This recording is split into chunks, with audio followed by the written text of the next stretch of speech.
everything he has seen. It could be the colors, it could be the shape, and look at his concentration. And that's how Montessori child would learn, naturally, without anybody. Nobody has presented that material, and for the first time he was able to do it and do it so well. So, we all know that the founders of Google, Amazon, and Wikipedia all started with Montessori education, and so did St. Combs. And the question is, what is common to all these men? What is common to all these men? They are successful, right? And what is common to them? Okay, sir. Innovators? Yeah. Thank you, sir. All right. Before you become an innovator, what are the skills that you would have been seeing in that child, in that girl, in that boy, in that man, in that woman? It starts from being creative. And it starts from now. We have to give our children room to be creative. We have to prepare the environment for them to be creative. And just like we heard on Saturday, when we were talking about boys, boys, boys, we, parents, teachers, we have to be very deliberate about what we do with the children now. So we set them up on the path of success by preparing the environment. In the classroom environment, they have everything set for them. It's just for them to go to the shelf, work with materials, you know, beckon on the teachers when they are stuck, for the teacher to show the way. But in the home environment, we want a continuation of that. So, Montessori-inspired home. It's all about bringing the spirit of Montessori into the home environment. We're not expecting parents to go and buy all the materials. But if we know the concepts embedded in all these materials, we could take the spirit home for the children.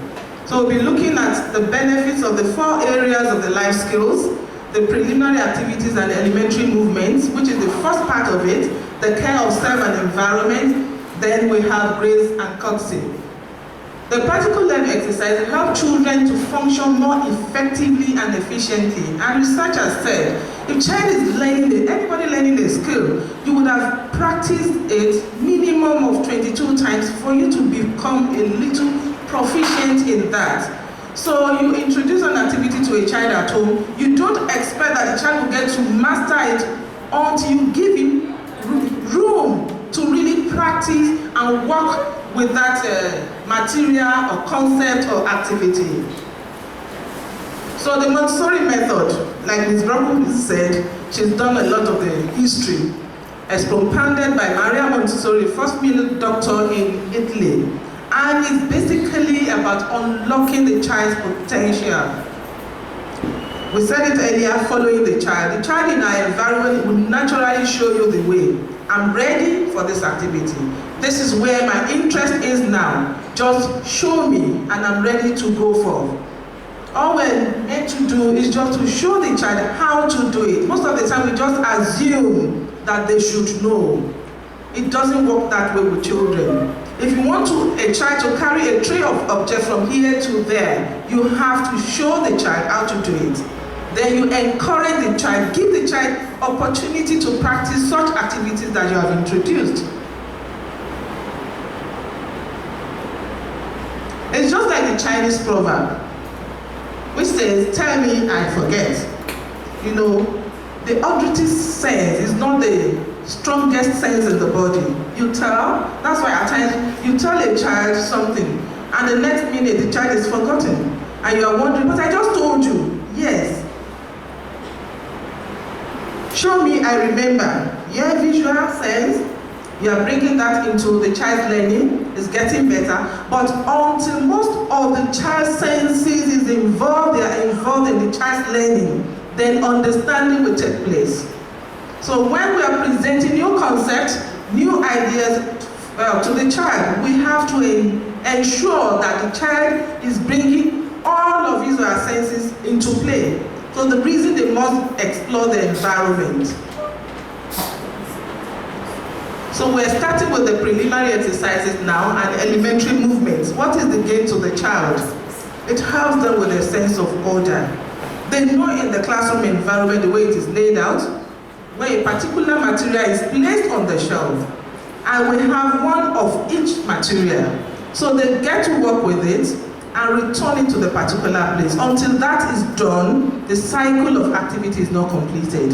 So for teachers will just be waiting on the children. If you see a child, because children for who they are, they could be very playful, and that is how they learn. They get a particular material, they're working with it, they see another child working with a new material, and they want to work with that, get off on that one, run into the other child, but the teacher is on hand to tell the child, yes, you will work with that material, but you need to finish up with this one, pack it up, take it back to the shelf, put in your chair, then you wait for that child to finish, then you work with that material. The same thing we want the parents to encourage the children at home. They've just finished eating. We encourage them, you need to pack up after yourself. No matter what the age, from age 2, they should be doing that. It's the process that matters. The table is not going to be crystal clean at the start, but the process of doing it will help the child to be independent.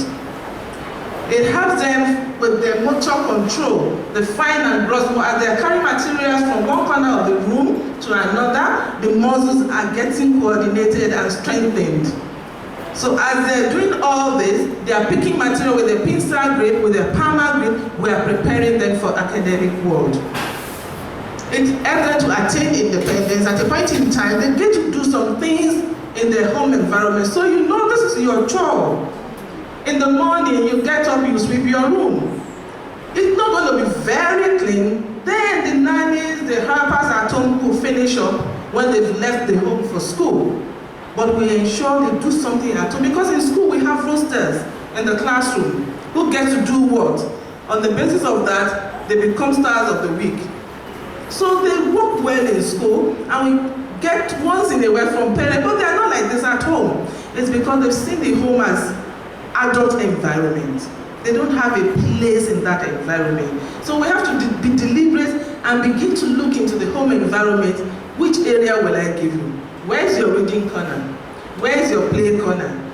Once they know they have a place in the home environment, they love to take care of themselves and their things. You begin to see them taking care of the objects, items in the home environment. It helps them to develop concentration. Look at the other boy working with that puzzle. He was so concentrated on that particular activity, the teacher did not have to do anything because the interest was there. They develop self-esteem. They are happy with themselves when they are able to do some things by themselves. To help the child adapt to the environment and develop creativity. At the end of the day, if they are given to exploration, if they are given time to walk around the home, you begin to see a lot come out of the children. These are some of the activities we could encourage the children to start doing at home. Getting dressed. And that helps them in their fine and gross motor control development. It strengthens that. In the morning, yes, parents will call, there's no time, we're always rushing out of home. Most of the things that you get to do in the morning, we could do at night. And leave that 5 minutes, 10 minutes for them to dress up themselves and button. Because they work with button frames in school. How do they practice? Most of the things that they learn in school, they don't get time to practice beyond the classroom environment. And what is the use of knowledge if you cannot extrapolate it and use it in other areas when it is necessary? So we want the support for the children, for them to able, a 3-year-old, 4-year-old should be able to button up his or her shirts when leaving home in the morning. Eating cereal and drinking a glass of milk, setting the table and packing up after eating. A developed sense of quantity. We are indirectly preparing them for mathematics. Independence and sense of responsibility. When a child could do that, even parents, adults in the home environment would have time to do other things. Filling water into jugs from the dispenser and pouring into his or her cup during meal times. It helps with gross and motor control, fine motor control, sense of responsibility and independence. When they get to class, they get to do all this by themselves. So when it's snacks time, if they need help, they will ask the teacher, can maybe you change the bottles, and they've not been shown how to open the bottles. So we show them. Once we show them, they get to do it. If they have issues, we sit down with them. Okay, look at it again. This is how you turn it. You press it down first, then you turn. They listen, and they will carry it out if given the opportunity next time. Brushing their teeth, washing and drying of hands after meals and play, and using the toilet, which is fundamental to child's independence. Putting on their shoes and socks. At times you see them pairing up these materials. Even in class, when they're working with these materials, they begin to think of home environment. They remember some things in their home, and they begin to relate it with what is happening in the classroom environment. So we should give them more opportunities to do all this at home. Talking of chairs after getting up from the dining table should be reinforced. In the classroom, it is a year. You get off the table, even before you lift up your tray of material, you have to put in your chair. From green class, they're doing that already. Opening and closing drawers, assorted bottles, locks and keys. It helps with gross and fine motor skills. The process of turning and twisting the bottle, the top of the bottle, it helps with wrist flexibility. And this they will use in writing. It helps with pincer grips, palmar grips. All these they will use in writing, painting and drawing, creativity and shoulder stability. So look for a corner in the home environment. Just put a roll of paper on the wall, nylon on the floor. Let them paint and draw and color so that they don't come into your living room to paint your chairs and draw on your chair. If you give them that space, I bet you they will come into your living room to do all that. They won't.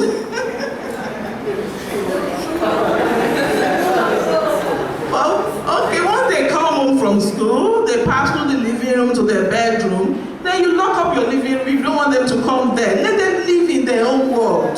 So when you need to see them, take away everything that they need to color on your chair. Do not let them have access to that in your living room. But in their own room where they could do all that, provide all the materials for them.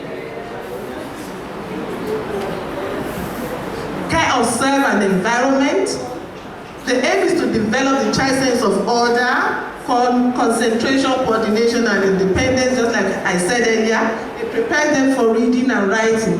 Because most of the exercises in practical life curriculum, it goes from left to right directionality. And that's the process involved in writing. So most of this material they are deliberate for the children to go through this particular curriculum before moving them on to other curriculum areas. They develop the child's fine motor control, example of exercise that we could encourage the children to do at home, changing shoes, dressing up, polishing shoes. That's another activity they enjoy. In fact, they fight to do that particular exercise in class. And they wear shoes to school.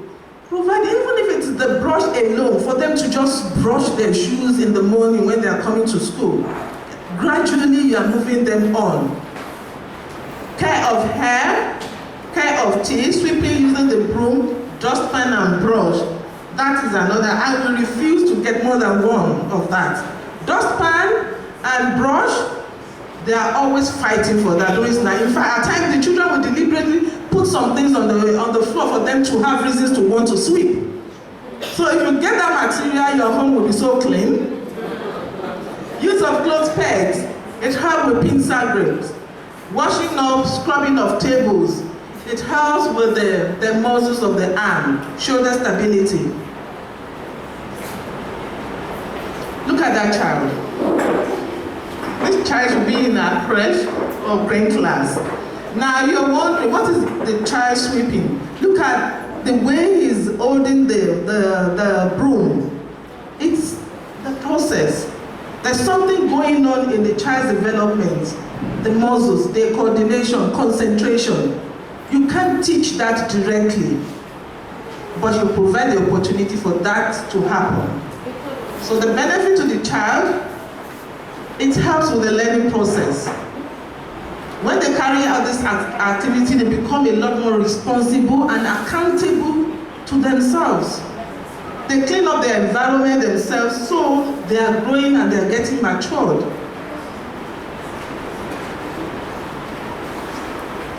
For Grace and Courtesy, it's all about promoting positive behavior in the children. These are from our brain class.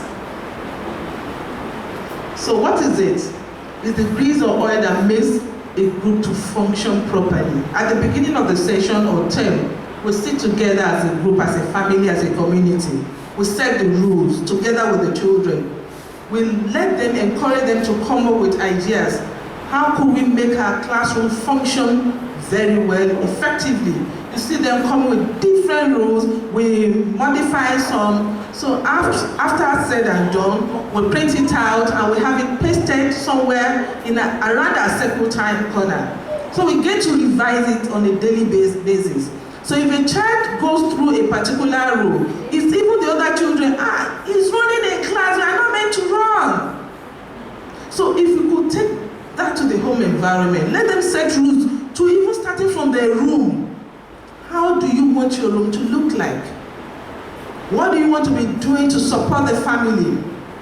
And this kind of make them a lot more responsible. And this is brought back into their academics. Because a child that is not used to doing anything by himself or by herself, when it comes to writing, reading, they become like, I always have people doing things for me at home, why should I bother? So they struggle with academics. It's a general attitude of graciousness and showing respect to one another. Respect begets respect. So we respect the children because as young as they are, they want to be valued. So we give them their respect, even as we expect them to respect us. It is what parent teachers can create at home or school to make this home or school environment conducive for both the child and the adult in the environment. So how do we go about it? Is it really necessary at this stage? Yes, because it protects and enhances the child's dignity. It provides harmony and communication between two children for free flow of activities in our environment. And it has to be taught from day one. So we set the ground rules in class. It allows for free flow of activity from how to welcome one another, how to ask for permission, because they have reasons to go out, maybe during lessons they're pressed, want to use the bathroom. You won't just get up and leave the class. You have to ask for permission. How to resolve issues. Issues will always come up. Or somebody stepped on me, somebody picked something that is mine. So we have a way of resolving that in the classroom environment. And most of the time, we bring the two children together because we must make them see what they have done wrong. So the other child will apologize, and the other child will have to accept the apology, and they will have to hug each other. So by so doing, now they know what to do, especially in pink class, in blue class, they know what to do. When someone has offended the other person, what do? The other children will come in, oh, you have to apologize. It helps children to learn in the environment. Children are able to learn when the environment is calm and orderly. They are able to follow the classroom or the home set rules that shows respect and grace. It allows children to be part of the adult world and is a pathway to normalization. Examples of grace and courtesy greetings. So how do you greet? It depends on each family. In school environment, we have our code, normal way of greeting. But we still see some children come in the morning and say, good morning, Mrs. Awofeso. That's the way the child has been taught at home. We accept that. So it depends on your family values and background, but they must learn how to greet somehow. So Mrs. Giwa and Mafikuyom is going to show us how we greet in our classroom environment.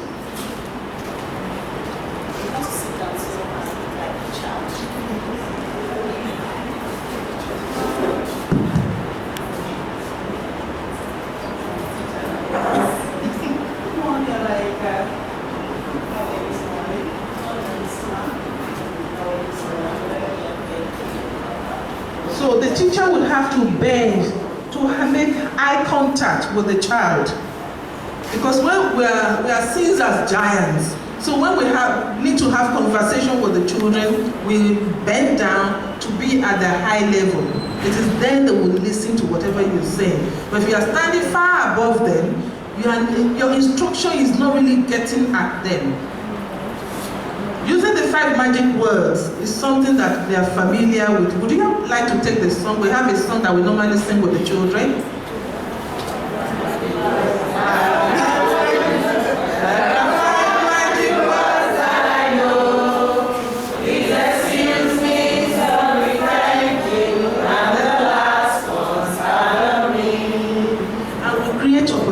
At the beginning of the term, we deliberately create opportunity for the children to use those magic words every now and then until they are familiar with it. Helping others is another thing that they do a lot. In fact, there are some children that naturally, they'll ask you, so do you need some water? Do you want me to help you with anything? They are very good at that. So we should encourage them more by giving them chores to do at home. So that will enable them to come back to you once they are done with that. Mommy, do you want me to do anything for you? They are very good at that. How to interrupt a conversation. Would you like to model that?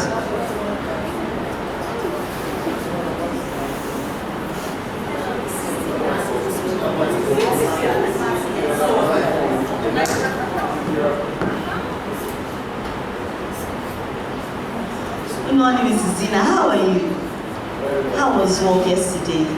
Are you sure? I got very tired.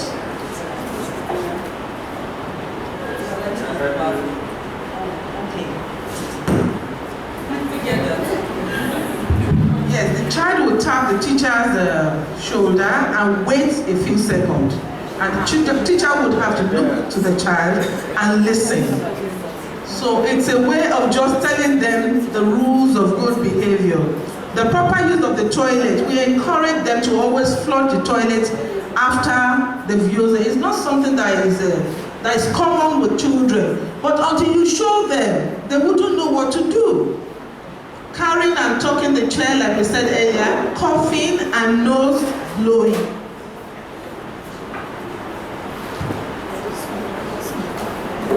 Carrying a chair. And safer this way. Yes. Instead of this way.